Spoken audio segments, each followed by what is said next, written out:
Hello my dear students, आप सभी का स्वागत है इस नई वीडियो में। ये वीडियो नंबर 29 है, टॉपिक नंबर 9 है, इसका ये पार्ट 9 है। जैसा कि आप सभी को पता है कि इस टॉपिक नंबर 9 में अपन स्टडी कर रहे हैं most important question answer for class 12। यहाँ पे लिखा हुआ है देखो, यानी कैसे स्टूडेंट्स जो एमपी बोर्ड में अध्ययन रहता है क्लास 12 में स्टडी कर रहे हैं। समझ गए मेरी बात? उन सभी बच्चों के लिए मैंने कुछ दिनों पहले से भी एक सीरीज चलाई थी 50 इंपोर्टेंट क्वेश्चन की, है ना। उस सीरीज का ये अंतिम पार्ट है, यानी कि जो पार्ट 9 है इसका ये अंतिम पार्ट है। इसके पहले के पार्ट यदि आपने नहीं देखे तो आप थोड़ा सा उनको देख के आइएगा, जिससे आपको क्रम से सारे इंपोर्टेंट क्वेश्चन मिल जाएंगे। समझ गए मेरी बात? साथ ही मैं आपको बता दूं, यहाँ पे लिखा है अभिव्यक्ति और माध्यम, ये आपकी क्लास 12 की तीसरे नंबर की बुक है। इससे पहले की दो बुक और भी हैं, आरोह भाग 1 आरोह भाग 2 और एक है आपकी वितान भाग 2। तो आरोह भाग 2 में मैंने कुल 35 इंपोर्टेंट क्वेश्चन दिए हैं, काव्य खंड और गद्य खंड को मिला करके। वो अगर आपने नहीं देखे हैं तो पहले आप उनको देख के आइएगा, जिससे आपके कंप्लीट हो पाए। और दूसरी वाली जो बुक है वितान भाग 2 जो है, उसमें से मैंने 9 क्वेश्चन इंपोर्टेंट के रूप में दिए हैं इस साल के लिए। समझ गए मेरी बात? तो कुल मिला के अभी तक 44 क्वेश्चन हो जाते हैं दोनों बुकों से मिला करके। अभी तीसरे नंबर की बुक जो है अभिव्यक्ति और माध्यम, इससे कितने इंपोर्टेंट क्वेश्चन होने वाले हैं जो भी आपके सामने आ जाएंगे, चिंता ना करिए, ठीक है। तो अभिव्यक्ति और माध्यम को अपन पूरे को आज इसी वीडियो में कवर करने वाले हैं। इससे अगर कोई क्वेश्चन आएगा अभिव्यक्ति और माध्यम से तो इन्हीं क्वेश्चनों में से आ जाएगा जो इस वीडियो में आपको बताऊंगा उनमें से, ठीक है। तो देखते जाइए मेरे साथ। अभिव्यक्ति और माध्यम को आज पूर्ण रूप से अपन खत्म कर देंगे, साथ ही जो अभी इंपोर्टेंट क्वेश्चन सीरीज चल रही है वो भी आज समाप्त हो जाएगी। इसके बाद टॉपिक 10 लग जाएगा, यानी कि भावार्थ जिसे बोलते हैं, व्याख्या कराना मैं नेक्स्ट वीडियो से शुरू कर दूंगा, ठीक है। वो भी आपकी 4 8 नंबर की आती है, तो वो आपके लिए बहुत इंपॉर्टेंट है। तो आने वाली वीडियो को भी लगातार देखते रहे, ठीक है। देखिए ध्यान से, अब इसमें पहला क्वेश्चन आता है व्यक्ति और माध्यम वाली जो बुक है, इससे पहला क्वेश्चन इंपोर्टेंट कोई है यहाँ पे देखो, एक क्वेश्चन है, दूसरा जी है। अभी देखो देखते जाना कितने क्वेश्चन आएंगे इसमें। तो प्रश्न नंबर पहला जो है वो कहता है कि जनसंचार किसे कहते हैं, ठीक है। जनसंचार के प्रमुख माध्यम कौन कौन से हैं?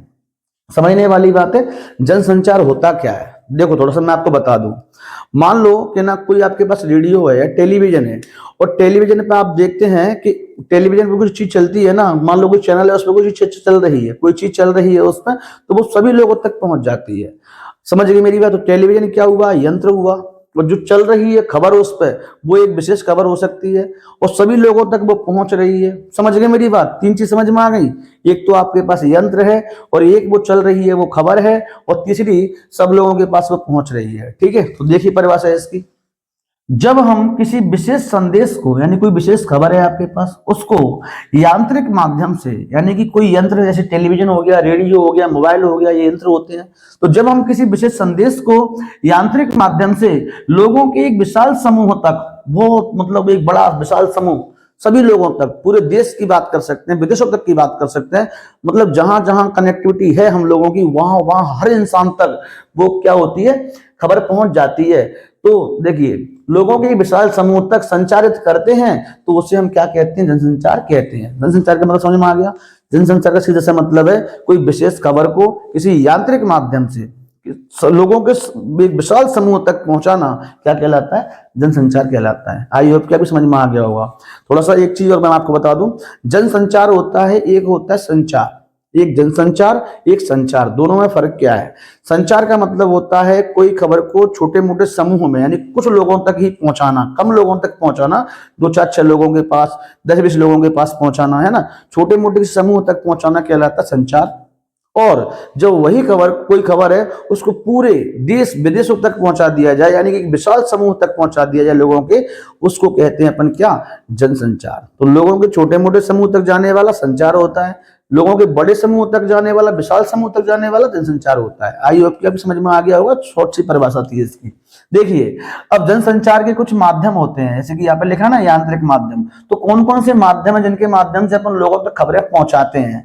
देखिए, जनसंचार के प्रमुख माध्यम कौन कौन से हैं? यहाँ पर देखिए लिखा है रेडियो, आप लोग सब जानते होंगे, रेडियो के माध्यम से कोई भी खबर ना पूरे देश तक फैल जाती है। टेलीविजन, समाचार पत्र, ठीक है, इंटरनेट, मोबाइल, सबसे ज्यादा चल रहा है ये मोबाइल अब तो, है ना। फिल्मों से भी कोई ना कोई संदेश हमें मिल जाता है। पूरा संदेश पूरे देशों तक, जो जहां जहां फिल्म चलेगी वहां वहां एक विशाल समूह लोगों के विशाल समूह तक पहुंच जाता है। ठीक है, पुस्तक भी हर जगह पहुंच जाती है, तो पुस्तकों के माध्यम से भी अपन खबरों को पहुंचा देते हैं। ठीक है, तो ये सब क्या है, ये जनसंचार के बेटा एक माध्यम है, इनके माध्यम जनसंचार अपन करते हैं, यानी कि खबरों को लोगों तक पहुंचाते हैं, ये सब माध्यम है इनके। आई होप कि समझ में आ गया होगा। क्वेश्चन क्या था, जनसंचार किसे कहते हैं, जनसंचार के प्रमुख माध्यम कौन कौन से हैं, जनसंचार किसे कहते हैं, इसकी परिभाषा यहाँ से यहाँ तक होती है।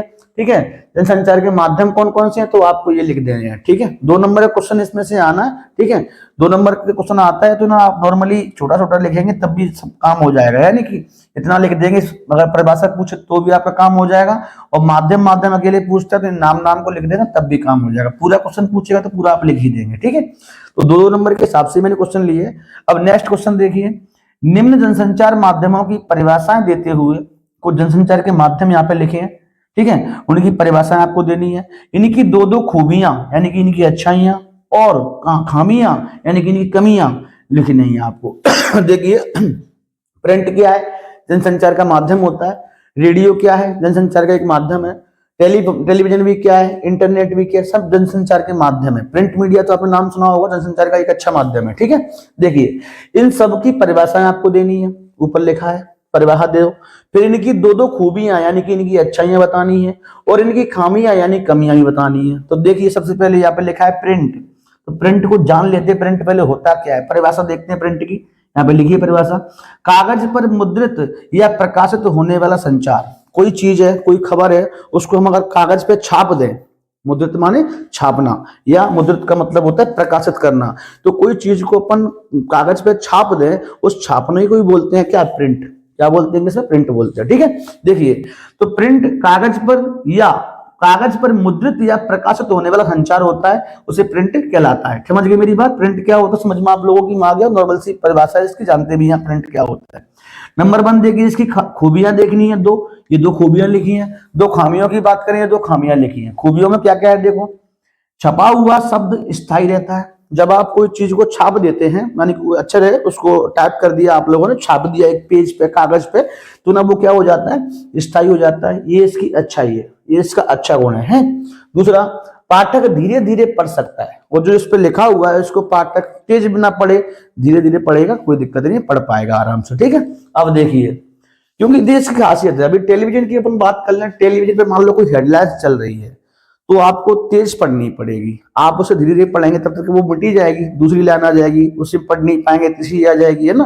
टेलीविजन में समस्या आती पढ़ने में, लेकिन प्रिंट में कोई जो पाठक होता है, पढ़ने वाला जो होता है, उसको धीरे धीरे भी पढ़ सकता है, कोई समस्या नहीं है, आराम से पढ़ ले। ठीक है, तो ये है प्रिंट, समझ गए। इसकी 2 खूबियां अपन ने देख ली। खामियों की बात कर लेते हैं, खामियां कहो या कमियां कहो, है ना, या बुराइयां कहो, है ना, तो ये एक ही चीज है, और यहाँ पे खूबियां कहो या अच्छाइयां कहो, एक ही चीज है। तो जो खामियां क्या है इसकी, तो पहली खामी है तुरंत घटित होने वाली घटनाएं तुरंत नहीं आ पाती। आप अभी कोई घटना घट गई, मान लो जस्ट अभी घट जाती है, उसको तुरंत आप छाप नहीं पाएंगे, और छपेगी भी तुरंत पहुंच नहीं पाएगी सब जगह। न्यूज़पेपर होते हैं कि तुरंत आ जाते हैं कि अभी खबर कोई घटना घटित हुई है और तुरंत न्यूज़पेपर आपके पास आ गया, नहीं होगा ना, क्योंकि उसमें क्या है, वो प्रिंट ही तो एक, अगर प्रिंट की कोई खबर है उसको छाप के तो उसमें भेजा गया है ना। तो कुल मिलाकर के आप इसमें क्या नहीं कर पाएंगे, तुरंत घटित होने वाली घटनाओं को तुरंत नहीं आ पाती। समझ गए, ये पहला इसकी कमी है। ठीक है, दूसरी कमी क्या है, गलतियां सुधारने में समय लगता है। कोई गलती अगर हो गई तो दोबारा से छपाई करनी पड़ेगी उस चीज की, जो छप गई वो सब खराब गई, है ना, दोबारा छपाई करो, या फिर उसको मान लो आप मिटाना भी चाहें, कोई पुस्तक भी ये गलती हो गई उसमें मिटाना भी चाहें, तो पूरे व्हाइटनर वगैरह चलाना पड़ता है ना आप लोगों को। ऐसे इसमें कमी जो होती है सुधारने में बहुत समय लग जाता है। ठीक है, तो गलतियां सुधारने में क्या लगता है, समय लगता है। तो ये 2 क्या थी इसकी कमियां थी, ये 2 क्या थी इसकी अच्छाइयां थी। ठीक है, ऐसे प्रिंट की परिभाषा पढ़ ली अपन ने, खूबियां पढ़ ली 2 अपन ने, इसमें 2 खामियां पढ़ ली, इसने कमियां पढ़ ली है ना। अब पढ़ेंगे रेडियो। रेडियो क्या होता है, रेडियो की खूबियां और रेडियो की खामियां देखिए ध्यान से। रेडियो क्या है, रेडियो ध्वनियों को भेजने और सुनने का एक इलेक्ट्रॉनिक उपकरण होता है। ध्वनियां समझते हैं, कोई आवाज, वॉइस, है ना। तो रेडियो क्या होता है, कोई जो साउंड है, ध्वनि है या वॉइस है, उसको क्या कर रहा है, भेजने और सुनने। उसी के देखो ध्वनि, रेडियो के माध्यम से ध्वनियों को भेजा जाता है और सुनने का काम भी कहाँ से किया जाता है, रेडियो से किया जाता है। तो एक इलेक्ट्रॉनिक उपकरण होता है, इसकी परिभाषा में सिर्फ आप इतना लिख देंगे, ठीक है। इसकी खूबियां क्या है, अच्छाइयां क्या है, तो देखिए शब्दों के साथ, यहाँ पे साथ लिखना भूल गया, शब्दों के साथ, ठीक है, लिख देना आप, शब्दों के साथ संगीत दिया जा सकता है। आप चाहें जो आप रेडियो बोलता है उसमें आप वॉइस ओवर कर सकते हैं, साथ में संगीत भी दे सकते हैं। जैसे कि अपन इंस्टाग्राम पर रील शेयर करते हैं ना, तो फोटो चल रहा होता है, साथ में संगीत भी लगा देते हैं, ठीक है। ऐसे ही शब्दों के साथ में क्या दिया जा सकता है, संगीत दिया जा सकता है। दूसरा, रेडियो माध्यम जो होता है वो कम खर्चीला होता है यानी कि रेडियो लेने की ताकत हर किसी की हो जाती है भैया, और कोई भी उसको ले लेता है, ठीक है। सस्ता होता है रेडियो, और संचार का अच्छा माध्यम है जनसंचार का, ठीक है। तो शब्दों के साथ संगीत दिया जा सकता है, रेडियो माध्यम कम खर्चीला होता है। दोनों ही आपको इसकी क्या याद रखनी है, खूबियां। अब बात करते हैं खामियों की। खामियां क्या है इसकी, तो पहली खामी तो आप लोगों ने नोटिस भी की होगी कि कोई भी इस पर न्यूज चल रही है, तो कार्यक्रम कोई भी चल रहा है, न्यूज चल रही है, उसको आरंभ से ही आपको सुनना पड़ेगा। मतलब आप बीच में इसको कट नहीं कर सकते ना, कि चलो मैं आगे निकाल दूं, इसमें ये आगे नहीं जाएगा, ना ही ये पीछे होता है कि कोई खबर निकल गई तो उसको पीछे कर लो, ऐसा इसमें नहीं होता है। ना ही कोई खबर को ऐसे अपन के ये नहीं सुनना, अपन को आगे सुनेंगे इससे क्या हुआ, तो ऐसा नहीं आप कर सकते, समझ गए। तो कुल मिलाकर के कार्यक्रम आरंभ से अंत तक सुनना ही पड़ेगा। कुल मिलाकर के आप जहां से आप रेडियो को चालू किए वहां से जो समाचार आ रहा है वही सुनना पड़ेगा, ठीक है। दूसरी बात, पुनः वही कार्यक्रम नहीं सुन सकते। द्वारा आप अगर चाहें कि मैंने एक बार इस कार्यक्रम को इसमें सुन लिया, अब मैं द्वारा मैं इसको सुन लूं, इस पर आप नहीं सुन पाएंगे। तो ये इसकी कमियां हैं, समझ गए मेरी बात। तो खूबियां क्या है, कमियां क्या है, समझ में आ गया। वैसे तो क्वेश्चन बहुत आसान है, आप इनको याद भी कर लेंगे, लेकिन थोड़ा थोड़ा इनको समझा देता हूं जिससे आपके दिमाग में अच्छे से स्थायी हो जाएंगे, ठीक है। नेक्स्ट बात करते हैं, देखो प्रिंट हो गया, रेडियो हो गया, अब बात टेलीविजन की कर लेते हैं। तो देखो टेलीविजन क्या होता है, जैसे कि रेडियो का काम क्या था, ध्वनियों को भेजना और सुनना, ठीक है, सुनाना लोगों को।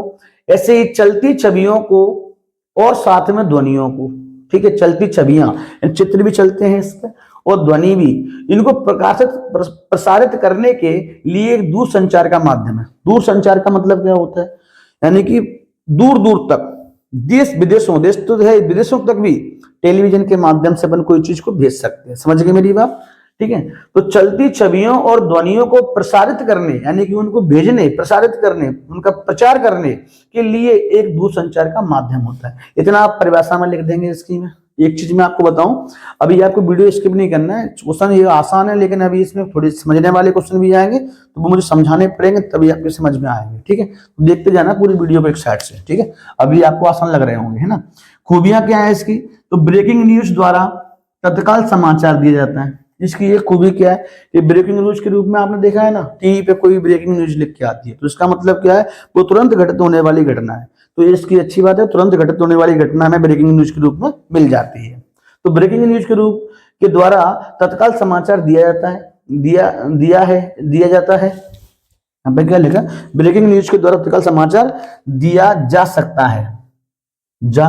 है, सॉरी गलती हो जाती है कभी कभी लिखने में, चेक नहीं कर पाते। दूसरी चीज है, खबर की पुष्टि दृश्यों द्वारा साफ साफ दी जाती है, दृश्य भी चलते रहते हैं।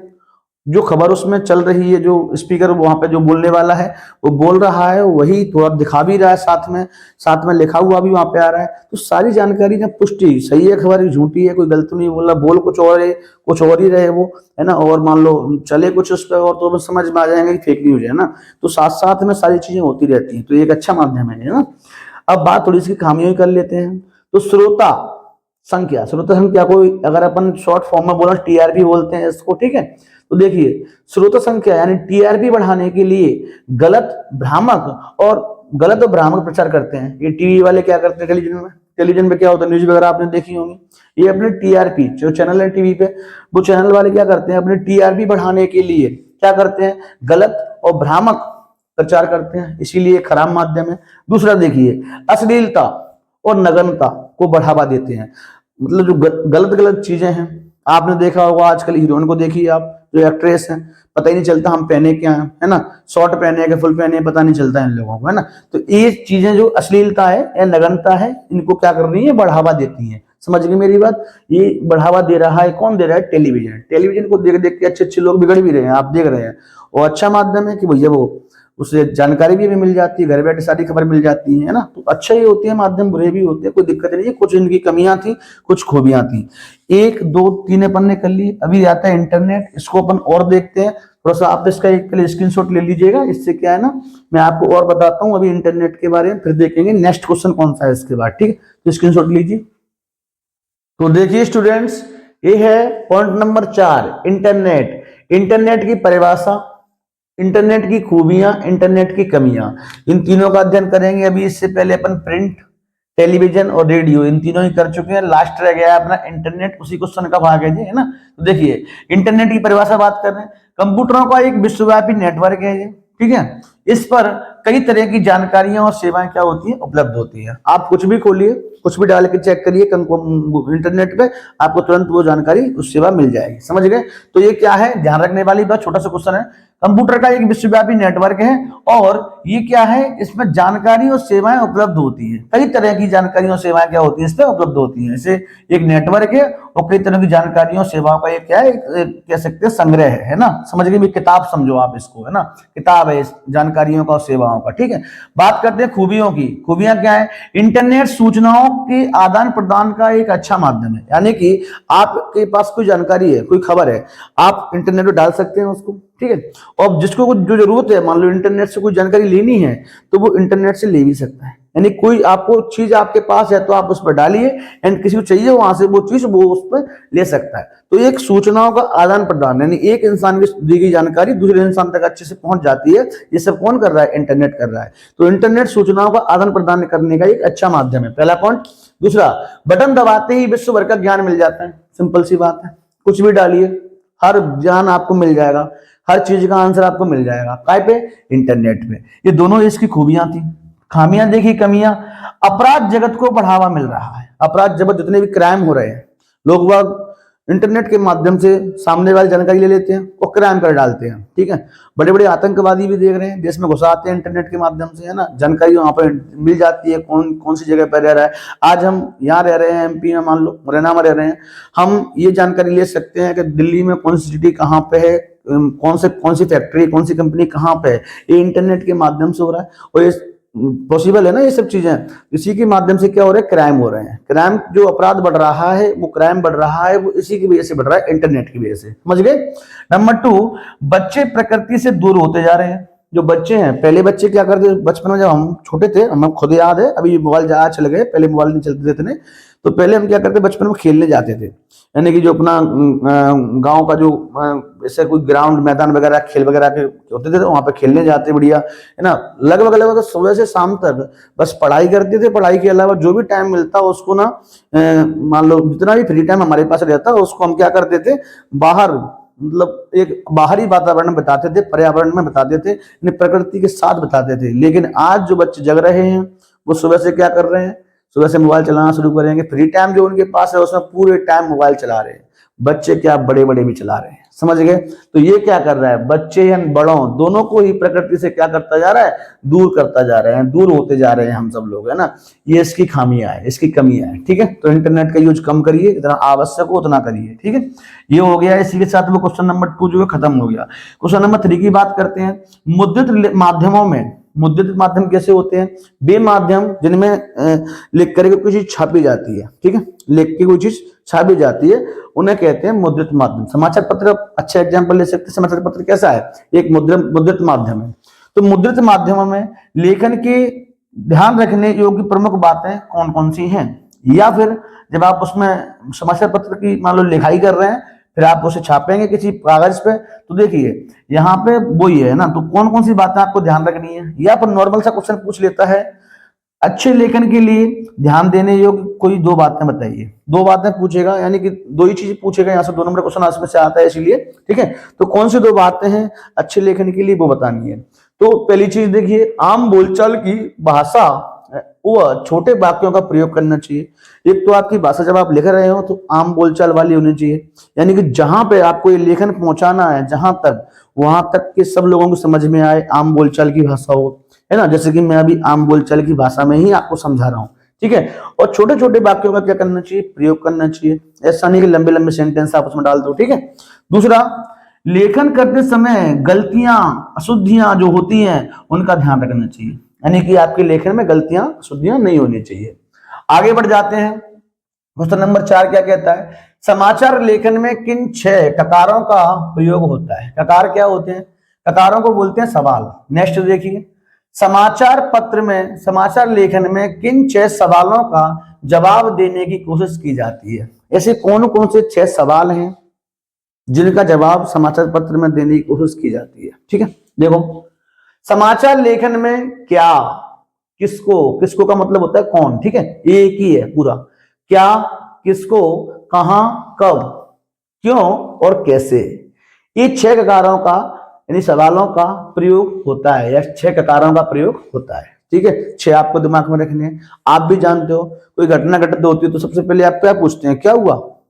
मान लो कहीं भीड़ इकट्ठी है, फिर आप क्या पूछेंगे, क्या हुआ, क्या। किसको का मतलब किसके साथ हुआ, कोई भीड़ इकट्ठी है तो वो बता रहा है भाई ऐसा हो गया, किसके साथ हुआ, फिर बोलेंगे कहां हुआ, फिर बोलेंगे कब हुआ, फिर बोलेंगे क्यों हुआ और फिर बोलेंगे कैसा हुआ। ये 6 सवाल हैं, ये 6 ककार हैं जिनका आप आंसर जानने की कोशिश करते हैं। समझ गए मेरी बात। समाचार पत्र में भी इनका ही जवाब देने की कोशिश की जाती है। नेक्स्ट बात करते हैं, पत्रकार कितने प्रकार के होते हैं। इस क्वेश्चन को समझने की आवश्यकता है। पत्रकार होते क्या हैं, कितने प्रकार के हो। रिपोर्टर जानते हो आप, रिपोर्टर को हिंदी में पत्रकार बोलते हैं, जो रिपोर्ट लेके आता है। ठीक है, तो देखिए पत्रकार प्रमुख रूप से 3 प्रकार के होते हैं। जो खबरें लेके आता है उसे बोलते हैं रिपोर्टर या पत्रकार। ठीक है, ठीक है, देखिए पूर्णकालिक पत्रकार, पहला क्या है, पूर्णकालिक। मान लो कोई चैनल है जैसे कि आज तक न्यूज चैनल है, तो आज तक न्यूज चैनल पे एक ऐसा कर्मचारी जो महीने के हिसाब से काम कर रहा है और मान लो कर जीवन भर करेगा, मतलब ऐसे इस प्रकार जीवन भर से करता आ रहा है। मान लो मैं पढ़ाने का काम कर रहा हूँ, 10 साल 11 साल से कर रहा हूँ, 10-11 साल हो गया मेरे को पढ़ाते पढ़ाते अभी तक, 10-11 साल से पढ़ाने का काम कर रहा हूँ। ठीक है, तो मैं एक टीचर हूँ, है ना। ऐसे ही जो पत्रकार कौन सा, पूर्णकालिक कौन सा होता है, जो एक ही न्यूज चैनल के लिए कई वर्षों तक काम करता रहे। ठीक है, मतलब महीने के हिसाब से सैलरी लेता है वो किसी चैनल से, किसी न्यूज चैनल से, तो वो होता है बेटा पूर्णकालिक पत्रकार। समझ गए। अब दूसरा देखिए, दूसरा लिखा है अंशकालिक पत्रकार। जो ऐसे बच्चे होते हैं पीएससी वगैरह करते हैं, चाहे यूपीपीएससी हो चाहे एमपीपीएससी हो, आईएएस आईपीएस की तैयारी जो करते हैं, वो बच्चे क्या करते हैं, कहीं ना कहीं लोग खर्चा पाने से ही परेशान से रहते हैं कुछ बच्चे, तो वो बच्चे क्या करते हैं, कोई ना कोई न्यूज चैनल ज्वाइन कर लेते हैं, जिससे क्या होता है उनका ज्ञान बढ़ता है और उनको सैलरी मिलती रहती है। तो कुछ समय के लिए, यानी कि अंश, यानी कुछ अंशकालिक कौन होगा, जो कुछ समय के लिए काम करे। ठीक है, सिस्टम उसका कुछ मान लो 1-2 साल काम किया छोड़ दिया, है ना, ऐसे। तो ये जो है वो होते हैं अंशकालिक पत्रकार। और पूर्णकालिक कैसे होते हैं, जो जिनका जीवन निकल गया उसी चैनल, मतलब पत्रकारिता करते करते पत्रकार बनते, पत्रकार रहते रहते उनका जीवन निकल गया, उन्हें कह रहे हैं पूर्णकालिक पत्रकार। समझ में आ गया। अंशकालिक कौन से, जो कुछ समय के लिए काम करें किसी न्यूज चैनल के लिए, मन हुआ तो ठीक है इसके लिए कर रहे हैं, छोड़ दिया, 1 साल इसके लिए कर लिया, 2 महीने उसके लिए कर लिया, 4 महीने उसके लिए कर लिया, ऐसे, तो इन्हें कहते हैं अंशकालिक पत्रकार। समझ गए। एक होता है स्वतंत्र पत्रकार, या इसको बोलते हैं फ्रीलांसर पत्रकार। ये कैसा होता है, जैसे मैं हूं, कोई कोई मान लो ऐसे एक ऐसा व्यक्ति जो हर जगह घूमता फिरता रहता है, कोई खबर उसको मिल गई, वो खबर उसको मिलती है, फिर फोन लगाता है न्यूज चैनल वाले के लिए, मेरे पास ये अच्छी खबर है, बताओ कितने की लोगे, तो बोलता है ठीक है 2,000 की दे जा, 4,000 की दे जा, जो भी उसकी रेट फिक्स होती है मान लो।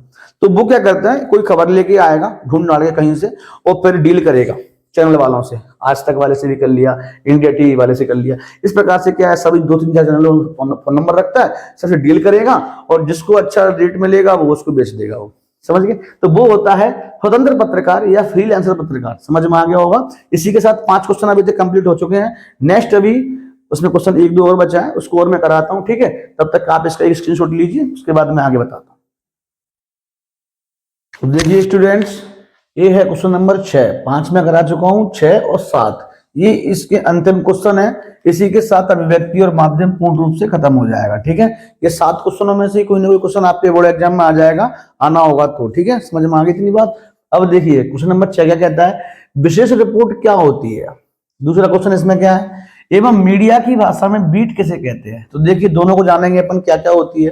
पहले समझते हैं विशेष रिपोर्ट क्या होती है। तो देखो यहाँ पर भाषा लिखी है, किसी घटना, समस्या या फिर मुद्दे की गहरी छानबीन के आधार पर लिखी गई रिपोर्ट जो ऐसी रिपोर्ट आपके सामने आए, ऐसी खबर जो आए जो किसी घटना या समस्या या किसी मुद्दे रिलेटिव हो और गहरी छानबीन के बाद वो लिखी गई हो, उस रिपोर्ट को कहते हैं विशेष रिपोर्ट। बहुत आसान है, समझ में आपकी आ गई होगी। ठीक है, अब देखिए बीट क्या होती है। मीडिया की भाषा में बीट किसे कहते हैं?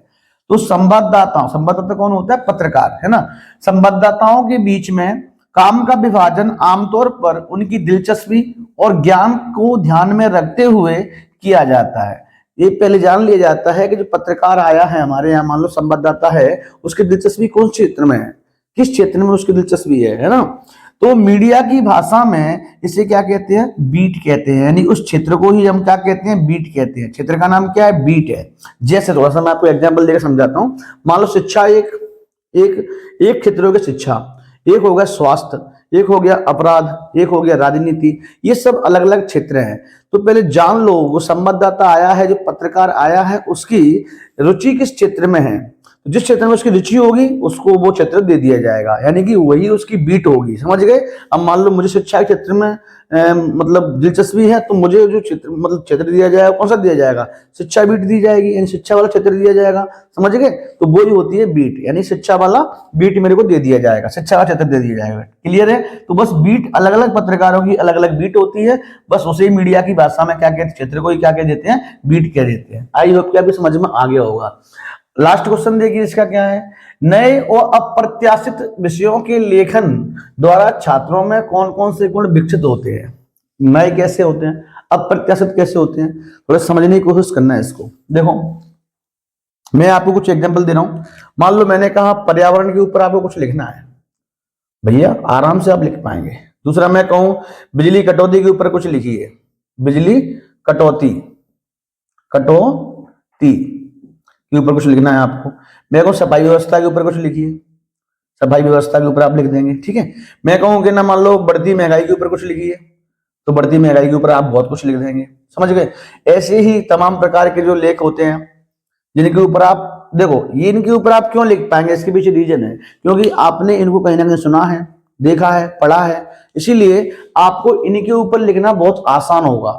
इसीलिए इन्हें कहते हैं प्रत्याशित लेख। क्या कहते हैं? प्रत्याशित लेख। और यहां पढ़ रहे हैं अपन कौन से? अप्रत्याशित विषय। कौन से पढ़ेंगे? अप्रत्याशित विषय। और ये कैसे विषय हैं? ये हैं प्रत्याशित विषय। समझ गए? यानी कि एक ऐसा विषय जिसके बारे में हम बहुत पहले से कुछ जानते हैं, है ना, कभी हम सुन चुके हैं उसके बारे में, उसे कहते हैं प्रत्याशित विषय। और ऐसा देखिए यहाँ पे लिखिए, दिया और तूफान के ऊपर कुछ लिखो, लिख दोगे ये करके रह जाओगे, है ना। सावन की पहली छड़ी के ऊपर कुछ लिखो, नहीं कर पाओगे, ये नहीं आता। सावन की पहली घड़ी क्या, तब भी बात थी, लेकिन छड़ी कह रहा है यहाँ पे, तो छड़ी के ऊपर क्या लिखेंगे? बस दांत निकाल के रह जाओगे ना। मेरा प्रिय टाइम पास कुछ लिखो, इसके ऊपर कुछ नहीं आएगा। इम्तिहान के दिन इसके ऊपर कुछ लिखो, नहीं आएगा। क्यों नहीं आएगा? क्योंकि आप लोगों ने इसके बारे में कुछ सुना ही नहीं है आज तक। तो क्या करोगे? बस कॉपी पेंसिल रख लोगे और कुछ लिखने आएगा नहीं उसमें।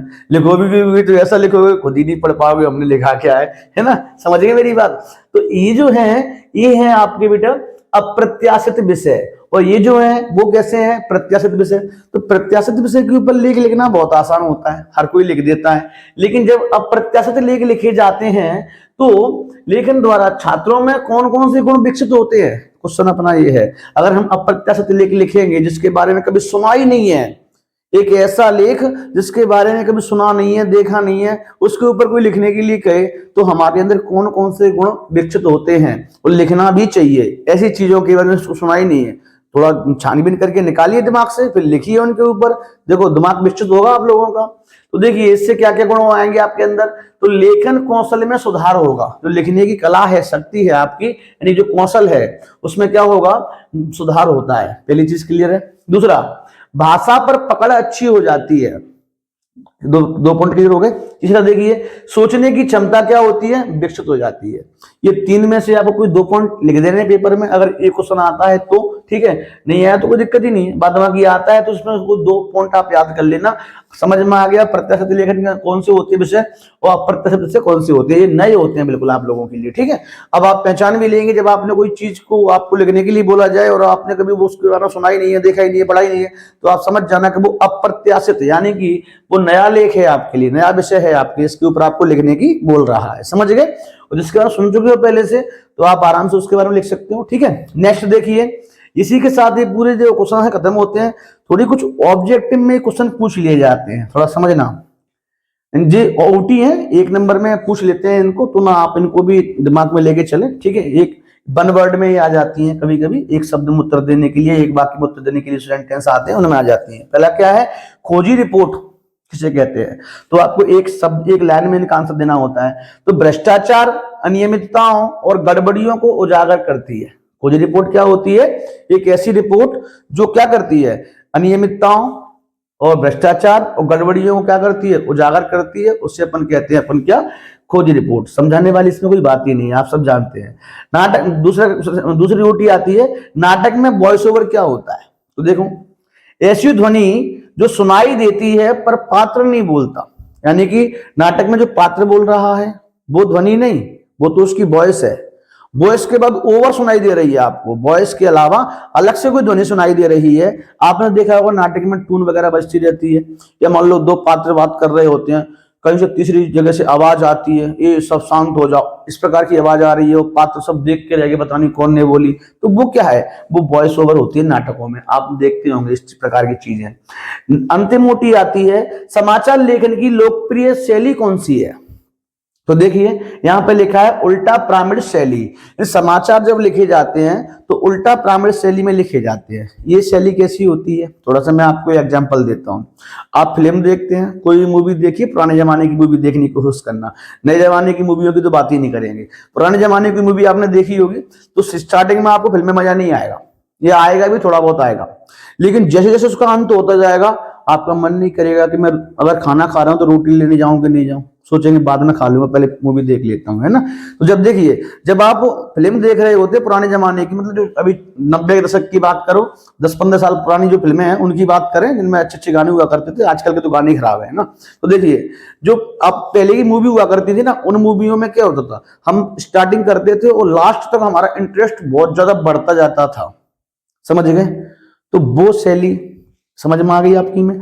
समाचार पत्र आप देखिए, मतलब समाचार पत्र को छोड़ दीजिए, आप टीवी पर न्यूज देखिएगा, न्यूज में क्या होता है न्यूज में क्या होगा, आप जो फर्स्ट में उसको न्यूज को देखेंगे तो आपको अच्छा मजा आएगा, वहां पता नहीं क्या चल रहा है, और जैसे जैसे आप न्यूज सुनते जाएंगे आपका इंटरेस्ट कम होता जाएगा। तो मूवी में क्या हो रहा था, स्टार्टिंग में इंटरेस्ट अच्छा था लेकिन लास्ट में इंटरेस्ट कम हुआ, सॉरी स्टार्टिंग में मूवी में क्या हुआ, स्टार्टिंग में इंटरेस्ट कम था लेकिन लास्ट में बढ़ गया था।